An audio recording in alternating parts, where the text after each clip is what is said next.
Then satisfied that the 2 bullets were then fired from the same firearm based on sufficient agreement of class as well as individual characteristics.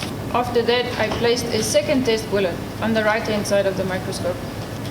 I repeated the same process until I was satisfied there was still sufficient agreement of individual and class characteristics.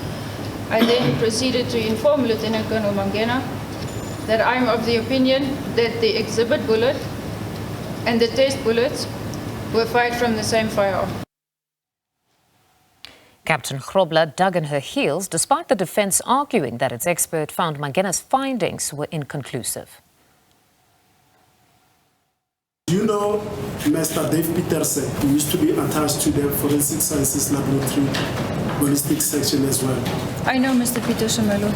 Now we as the defense have retained him, and he has examined TB1 to TB10,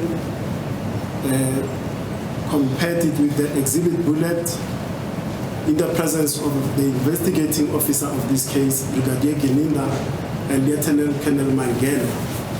And his findings are that this is an inconclusive case because he could find discernible class characteristics, he could find some individual characteristics, but they are not sufficient enough to make an inclusion.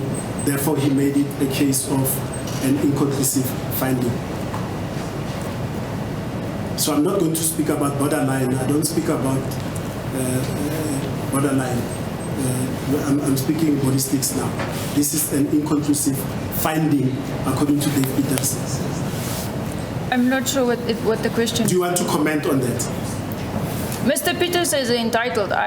Because we do cases on a daily basis. Mr. Peterson has left the laboratory, to my extent, on 2015. I don't know how many cases he's been doing. His opinion will be based on his own experience and training, my lord. The reason why Mr. Mangena, as you correctly said, it's in his discretion, had to go out of the standing protocols to go and have his work confirmed by 4 people